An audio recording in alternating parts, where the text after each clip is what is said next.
شامل ہو گیا تھا۔ کتاب میں ایک دن یہ لکھا دیکھا، جب وہ کتاب پڑھا تھا تو اس میں ایک دن یہ لکھا دیکھا کہ اگر کسی شخص کو غم یا فکر ایسی لاحق ہو کہ اس کا علاج تدبیر سے نہ ہو سکے تو چاہیے کہ تقدیر کے حوالے کرے اور آپ گورستان کی طرف رجوع کر لے، گورستان جائے یعنی قبرستان جائے، تب اس کے دل کا غنچہ ہمیشہ شگفتہ رہے کہ سو حالت میں پزمردہ نہ ہوگا۔ اس پر عمل کا شوق پیدا ہوا۔ جب اتنی باتیں کتاب میں پڑھیں تو ان کا من میں آیا کہ اس پر عمل کرنا چاہیے۔ بس ایک رات بھیس بدل کر محل سے نکلے اور جاتے جاتے ایک گورستان یعنی قبرستان میں پہنچے۔ وہاں سے ایک روشنی نظر آئی۔ جب قبرستان پہنچے تو وہاں پر دیکھا کہ کہیں دور ایک روشنی جل رہی ہے، آندھی ہے اس کے باوجود، تو اس کے دل میں اور بھی اس کا خیال پختہ ہوا کہ کچھ بات تو ہے، یہاں پر ہمیں کچھ نہ کچھ بھلا میرا ہونے والا ہے۔ روشنی نظر آئی۔ جب نزدیک پہنچے تو 4 فقیر یعنی درویش کو دیکھا، درویش کو بیٹھا دیکھا وہاں پر۔ جب وہ پہنچے تو بغیر ڈسٹرب کیے، ان کے کام میں دخل انداز کیے، ایک گوشے میں چھپ کر ان درویشوں کی حقیقت جاننے کے لیے بیٹھ گئے۔ وہ سب رات کاٹنے کے لیے احوال حیات سنانے لگے، اپنے اپنے جو واقعات جن کے ساتھ پیش ہوئے تھے اس پر وہ بات کرنے لگے۔ چنانچہ پہلا درویش اپنا قصہ سناتا ہے۔ یہاں پر ہم نے سارے درویش کے قصے لکھ رکھے ہیں، ہم آپ کے سامنے صرف قصہ 4 درویش ہی کو پیش کریں گے۔ تو انہوں نے اپنا قصہ سنایا، پھر دوسرے درویش نے سنایا، پھر واقعہ یہاں تک پہنچا۔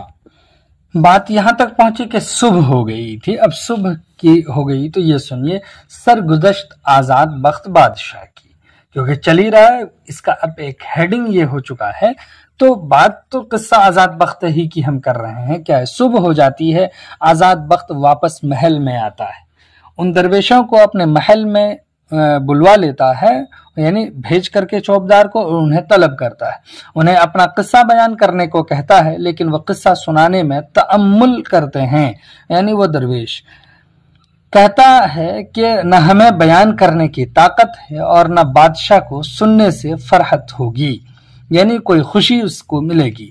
بادشاہ نے رات کی بات بتائی کہ 2 درویش کا احوال سن چکا ہوں، اب باقی دونوں سنائیں۔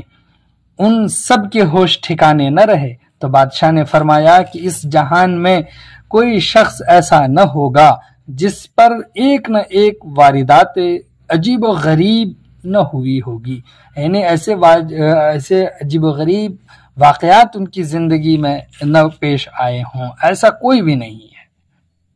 میں بادشاہ ہوں، پہلے میں ہی اس کا بیان کرتا ہوں جو ہماری زندگی میں ایسے واقعات ہوئے ہیں۔ تو آزاد بخت نے اپنا احوال شروع کیا، اور یہ شعر آپ یاد رکھیے گا، یہ بہت امپورٹنٹ شعر ہے، اس سے پوچھا جا سکتا ہے کہ یہ کس کا شعر ہے، کس نے سنایا ہے۔ اے شاہو بادشاہ کا اب ماجرا سنو، جو کچھ کہ میں نے دیکھا ہے اور ہے سنا سنو، کہتا ہوں میں فقیر کی خدمت میں سر بسر، احوال میرا خوب طرح دل لگا سنو۔ یہ اب یاد کر لیجئے، بہت بہتر ہے۔ کس نے کہا ہے اور کس نے اپنے قصے کا آغاز اس شعر سے کیا ہے؟ تو آزاد بخت نے کیا ہے۔ اس میں آزاد بخت بادشاہ کا قصہ محض ایک دھاگے کا حصہ ہے، یعنی جو 4 درویش ہیں ان میں سے بس ایک دھاگے کی حیثیت رکھتی ہے، اس کو پرو دیا ہے یہ، اور مرکزی قصہ دراصل یہی ہے۔ خواجہ سگ پرست کا قصہ ہی سب کچھ ہے اس میں، اصل قصہ تو خواجہ سگ پرست کا ہے، ان کا ہی انہوں نے بیان کیا ہے۔ بادشاہ کا ایک لال پر ناز کرنا اور وزیر کا اسے بتانا کہ اس سے بہتر کوئی لال ایک کتے کے پٹے میں جڑے ہوئے ہیں۔ اس پر آزاد بخت غضبناک ہو کر وزیر کو پنڈت خانے میں قید خانے میں بند کر دیتا ہے اور اس میں اس کو ڈال دیتا ہے۔ اس بات کی اطلاع ماں کو ہوتی ہے، یعنی اس کے وزیر کی بیوی کو ہوتی ہے۔ وزیر کی بیوی دوڑے دوڑے اپنی بیٹی کے پاس آتی ہے اور اس کو یہ بتایا اور یہ سارا حال ان کو کہہ سنایا۔ تب وزیر کی بیٹی سوداگر بچہ بن کر نیشاپور خواجہ سگ پرست کے پاس پہنچتی ہے اور اسے آزاد بخت کے دربار تک لے کر آتی ہے۔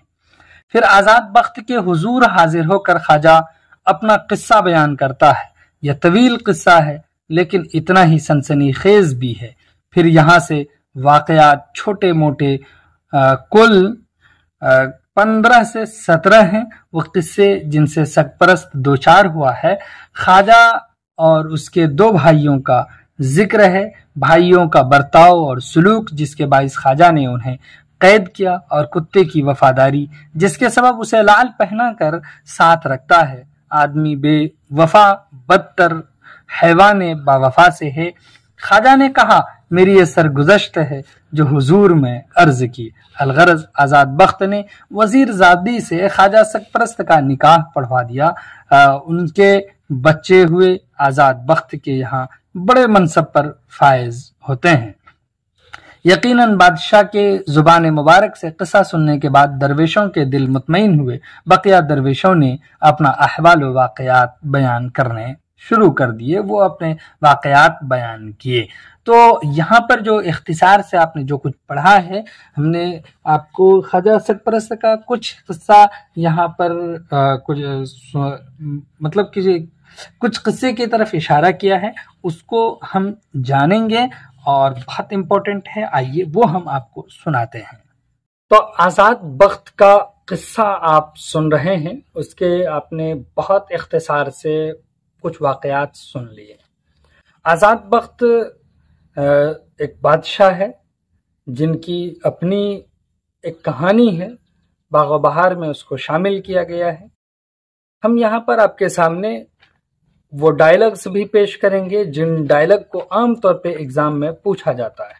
تو سب سے پہلے ہم شروع کریں گے انہی چیزوں سے، پھر ہم آپ کو وہ کہانی کا ایک سرا جوڑ کر بھی بتائیں گے۔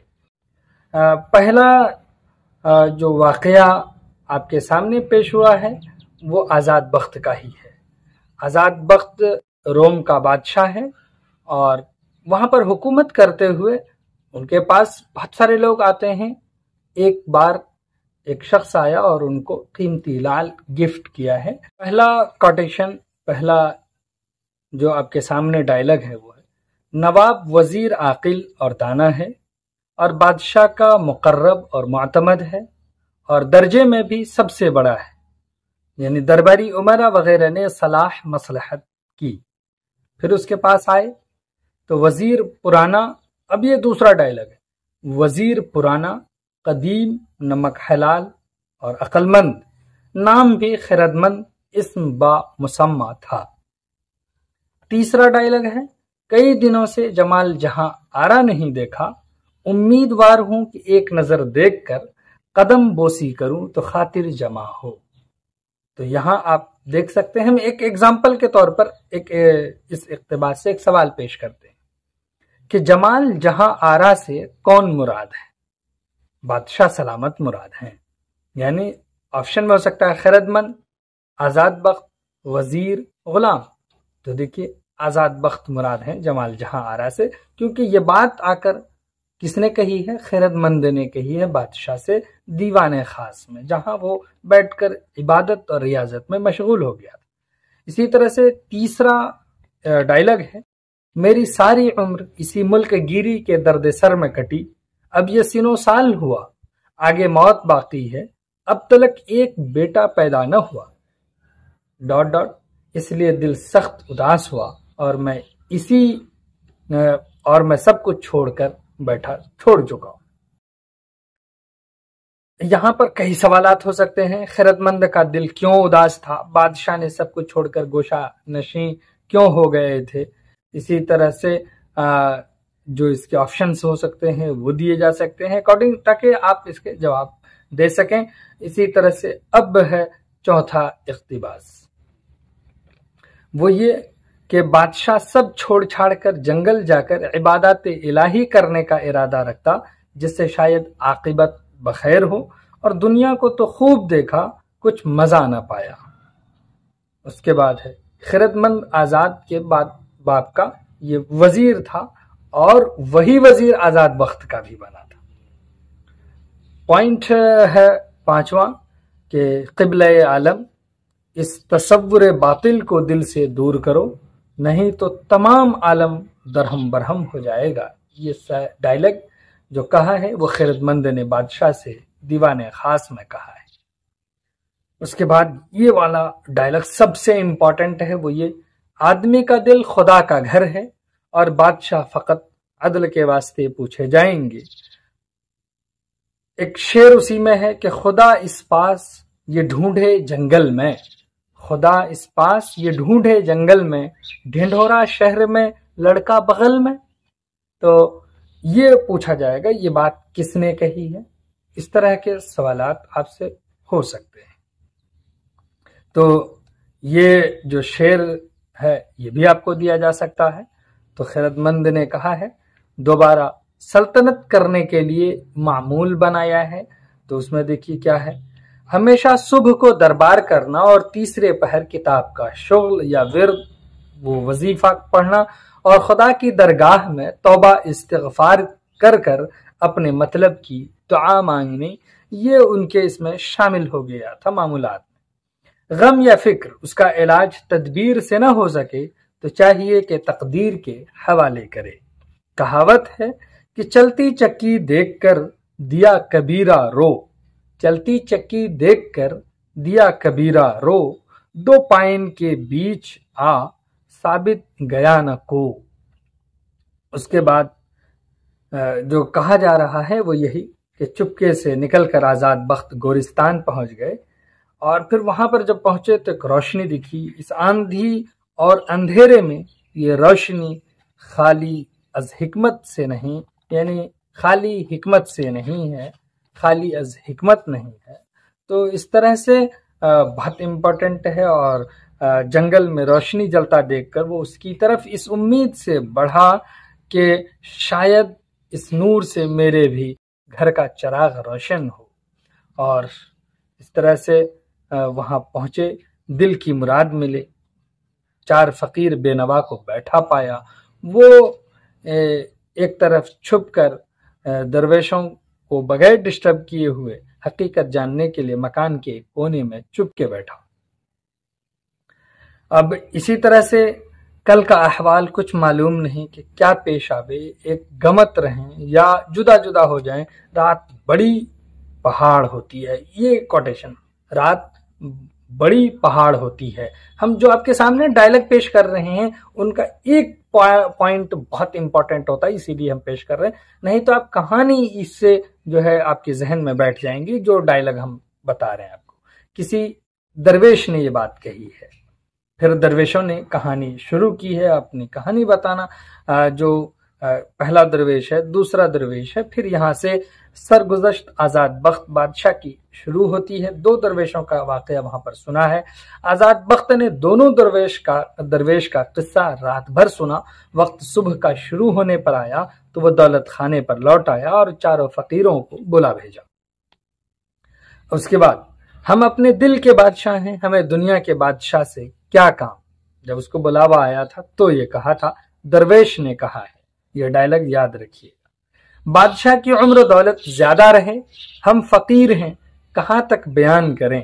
درویش نے کہا، چند روز بخاطر جمع میرے پاس رہیں۔ بادشاہ سلامت نے کہا، قدم درویشاں رد بلا ہے۔ یہ ڈائلاگ ہے، بادشاہ آزاد بخت نے کہا۔ اسی طرح سے اس جہان میں کوئی شخص ایسا نہ ہوگا جس پر ایک نہ ایک واردات عجیب و غریب نہ ہوئی ہوگی۔ بادشاہ نے کہا۔ آزاد بخت نے ایک شعر سنایا، اے شاہو بادشاہ کا اب ماجرا سنو، جو کچھ کہ میں نے دیکھا ہے اور ہے سنا سنو، کہتا ہوں میں فقیروں کی خدمت میں سر بسر، احوال میرا خوب طرح دل لگا سنو۔ آزاد بخت عین عالم شباب میں تخت پر بیٹھا تھا اور عمر قریب 40 کے ہو چکی تھی۔ اس وقت تک ان کو کوئی اولاد نہیں ہوئی تھی، اسی غم میں تھا۔ یہاں آپ کو کچھ ان کے بارے میں بتا دیں کہ ملک روم کا وہ بادشاہ تھا۔ ایک سال اس کے پاس بدخشاں کے ملک سے ایک سوداگر آیا، بادشاہ کے لیے تحفے لایا۔ اس تحفے میں ایک لعل تھا جو وزن میں 5 مسقال تھا۔ یہ پوچھا جائے گا وزن میں کتنا تھا؟ وہ لعل تو 5 مسقال تھا وزن میں، بس اس سے زیادہ نہیں۔ اس نے ایسا جواہر کبھی نہ دیکھا تھا، بادشاہ نے نہ کبھی دیکھا تھا، لگتا شاید سنا بھی نہ ہو۔ بادشاہ اس لعل کو ہر روز جواہر خانے سے منگوا کر سرے دربار دیکھا کرتا، روز منگواتا اور سرے دربار دیکھتا تھا۔ تو اس میں بھی آپ کے لیے سوال چھپا ہوا ہے، ہم یہ سوال آپ کو دیں گے تو آپ کو سمجھ میں بھی آئے گا۔ ایک دن کی بات ہے، دیوان عام میں سبھی موجود تھے۔ اب ایک دن کا قصہ سن لیجئے۔ دیوان عام میں سبھی موجود تھے، سبھی حاضر تھے۔ اس لعل کو بادشاہ نے منگوایا، جواہر خانے کا داروغہ لے کر آیا۔ سوال یہی ہوگا کہ وہ جواہر خانہ سے جواہر کون لاتا تھا اور لے جاتا تھا؟ تو جواہر خانے کا داروغہ۔ میں ہاتھ میں لے کر تعریف کرنے لگا، کون؟ بادشاہ۔ یہ کہہ رہے ہیں کہ وہ لے کر آیا اور میں ایک دن وہ اس کی تعریف کرنے لگا ہاتھ میں۔ فرنگ کے ایلچی کو دیا، جو فرنگ سے آیا ہوا ایلچی تھا اس کو دیا، اور انہوں نے بھی دیکھا۔ اسی طرح ہاتھوں ہاتھ ہر ایک نے لیا اور سب نے دیکھا، اس کی جو ہے بادشاہ کے سامنے تعریف کی۔ بادشاہ کا وزیر نے جاں بخشی طلب کرتے ہوئے عرض کیا۔ بادشاہ کا جو وزیر خیرت مند تھا، انہوں نے کہا کہ اگر جان کی امان دیتے ہیں، ہم آپ کے سامنے ایک بات کہتے ہیں۔ انہوں نے کہا کہ آپ بادشاہ ہیں اور بادشاہوں سے بہت بعید ہے کہ ایک پتھر کی اتنی تعریف کریں۔ آپ بادشاہ ہیں اور بادشاہوں سے بہت بعید ہے کہ آپ ایک پتھر کی اتنی تعریف کریں۔ اگرچہ رنگ ڈھنگ سنگ میں لاسانی ہے، لیکن سنگ ہے، یعنی لیکن ہے تو پتھر۔ یہ وزیر خیرت مند نے اس سے کہا۔ عجب بادشاہ ہے، لعل منگواتا ہے اور خود ہی تعریف کرتا ہے، اس کے ذریعے حسیب بنائیں گے۔ یعنی یہ خیرت مند نے کہا کہ یہ لوگ الگ الگ جگہ سے آئے ہیں، وہ اپنے بادشاہ کے پاس جائیں گے، وہاں پر بات ہوگی اور کیا کہے گا؟ عجب بادشاہ ہے، ایک لعل کو منگواتا ہے اور خود ہی تعریف کرتا ہے، اور پھر وہ آپس میں کیا کریں گے؟ ہنسیں گے۔ یہ اچھا نہیں بادشاہ کے لیے۔ یہ بات کہی انہوں نے، اور انہوں نے کہتے ہوئے یہ کہا کہ ایک ادنا سوداگر نیشاپور میں ہے، اسی میں ایڈ کیا ہے، ادنا سوداگر ہے اور وہ نیشاپور میں ہے، اس نے 12 دانے لعل کے ہر ایک 7 مسقال کا۔ آپ کے پاس تو 5 ہی مسقال کا ہے، لیکن ایک سوداگر ہے اور وہ ادنا سوداگر ہے، اور کہاں کا ہے؟ نیشاپور کا ہے۔ اس نے 12 دانے، ایک دانے نہیں، 12 دانے لعل کے، کہ ہر لعل کا وزن کتنا ہے؟ 7 مسقال کا ہے۔ آپ سے 2 پوائنٹ زیادہ ہی ہے اس کا۔ اور لعل کا ہے، پٹے میں نصب کر کر کتے کے گلے میں ڈال دیے۔ اس میں پٹے میں نصب کیا اور کتے کے گلے میں ڈال رکھا ہے انہوں نے۔ تو بادشاہ نے جیسے ہی یہ بات سنی، اس سے غصہ ہو کر وزیر کی گردن مارنے کا حکم دے دیا۔ اب یہاں ایک ٹرننگ پوائنٹ ہے قصہ کا، اس کا جو آپ کے سامنے ہم جو مکالمہ پیش کر رہے ہیں وہ مکالمہ سنیے گا۔ فرنگ کے بادشاہ کا ایلچی دست بستہ رو برو کھڑا ہوا۔ جیسے ہی گردن مارنے کا حکم دیا تو فرنگ کا ایلچی کھڑا ہوتا ہے۔ ایلچی اور بادشاہ کا مکالمہ سنیے گا، بہت امپورٹنٹ ہے، اس سے آپ کے سوالات پوچھے جائیں گے۔ ایلچی: تقصیر سے وزیر کی واقف ہوں۔ یہ ایلچی نے کہا، جھوٹ بولنے سے اور بڑا گناہ کون سا ہے، خصوصاً بادشاہوں کے سامنے؟ یہ بادشاہ نے کہا، اس کا دروغ ثابت نہیں ہوا۔ ایلچی نے کہا، ابھی بے گناہ کا قتل کرنا درست نہیں۔ ایلچی کے بعد بادشاہ کہتا ہے کہ ہرگز عقل میں نہیں آتا، یعنی جو انہوں نے بات کہی ہے یہ عقل میں نہیں آتا، عقل سے پرے ہے، کیونکہ وہ نہ دیکھا تھا نہ سنا تھا، تو اس کو یقین کیسے ہوتا؟ 12 دانے لعل کے جو وزن میں 7 مسقال کے ہوں، کتے کے پٹے میں لگا دے؟ کوئی ایسا بھی خبط دماغ کا ہو سکتا ہے؟ خبط الحواس ایسا مل سکتا ہے؟ یہ اس کے عقل کے پرے بات تھی، اسی لیے وہ غصہ ہو گیا تھا۔ تو خدا کی قدرت سے تعجب نہیں، شاید کہ باشد، کہا کہ ہو سکتا ہے، یہ ایلچی نے کہا۔ اور پھر کہتے ہوئے کہہ رہا ہے کہ ایسے تحفے اکثر سوداگروں اور فقیروں کے ہاتھ آتے ہیں۔ کس کے؟ یا تو سوداگروں کے یا پھر فقیروں کے۔ ایسا واقع ہو سکتا ہے، یہ ایلچی نے کہا۔ صلاح دولت یہ ہے کہ اگر وزیر ایسا تقصیر وار ہے یقیناً اگر ہے تو حکم قید کا ہو. ابھی جلد بازی میں فیصلہ لینا ٹھیک نہیں ہے، قید کا حکم کیجئے، اس لیے کہ وزیر بادشاہوں کی عقل ہوتے ہیں، بادشاہوں کی عقل. یہ پوائنٹ ہے، یہ مشورہ ایلچی نے دیا. بالآخر اس کو یعنی وزیر کو زندہ میں مقید کر دیا اور 1 سال کی مہلت سخن راست ہونے کی ملی کہ یہ بات ثابت ہو جائے گی 1 سال کے اندر اندر تو بچ جائے گا، نہیں تو پھر گردن ماری جائے گی. وزیر کو پنڈت خانے میں بند کیا. وزیر کے 14-15 برس کی ایک بیٹی تھی. وزیر کو بے حد محبوب تھی، اس لیے اپنے دیوان خانے کے پچھواڑے ایک رنگ محل بنوا دیا تھا. ایک رنگ محل انہوں نے اپنی بیٹی کے لیے بنوایا تھا اور وہ وہاں رہتی تھی. وزیر کے قید کے دن وزیر زادی رت جگہ کی تیاری کر رہی تھی. یکایک ماں پریشان حال آئی.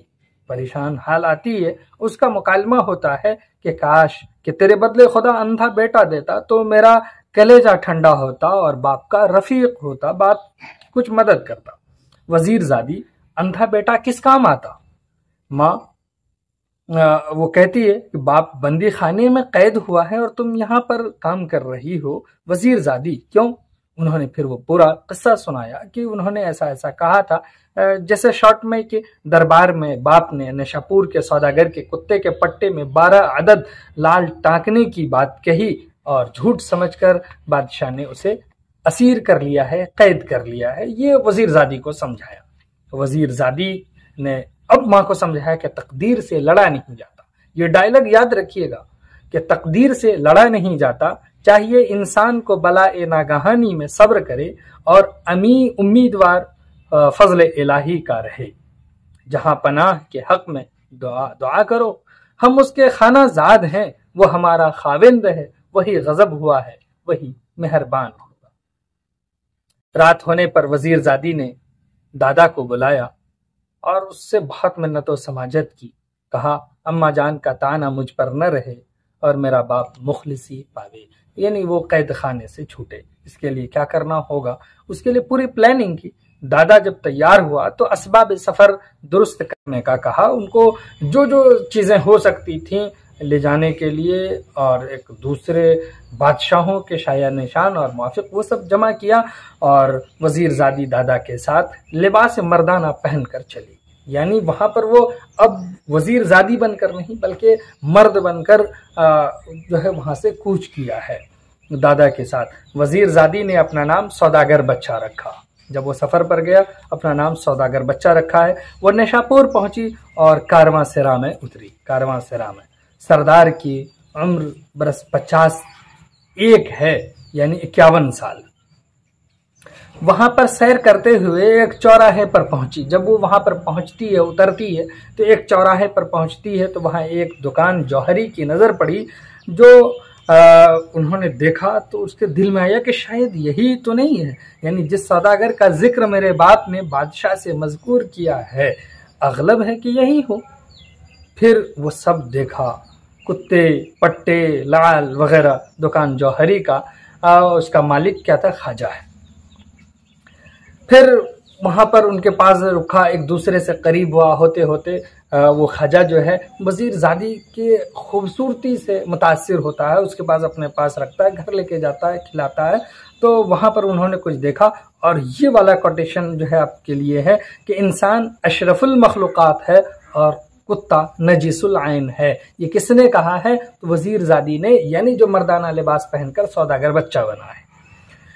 اس شہر کی خلقت نے میرا نام خواجہ سگپرست رکھا ہے. اس پر پردہ پڑا رہنے ہم نے دیا ہے پہلے بھی، اب بھی ہم اس کا ذکر نہیں کرنا چاہتے ہیں. تو اس طرح سے خواجہ کے ساتھ وزیر زادی یعنی سوداگر بچہ ہوشیاری سے 2 ماہ رہی. کتنے دن؟ 2 ماہ رہی ہے. وہاں پر انہوں نے بہت ہوشیاری سے کام کیا، اس کو سمجھا ہے، اس کو اپنے طرف مائل کیا ہے. اس کے بعد ایک اور آپ کے لیے پوائنٹ ہے کہ اچھا اگر تم نہیں رہتے تو میں ہی تمہارے ساتھ چلتا ہوں. جب وہ جانے کی تیاری کرنے لگی تو خواجہ نے کہا کہ میں ہی تمہارے ساتھ چلتا ہوں، میں تجھ کو اپنی جان کے برابر جانتا ہوں. پس جب جان چلی جاوے تو خالی بدن کس کام آوے. تو بڑی شتا ہو نکلی، اپنا منہ تو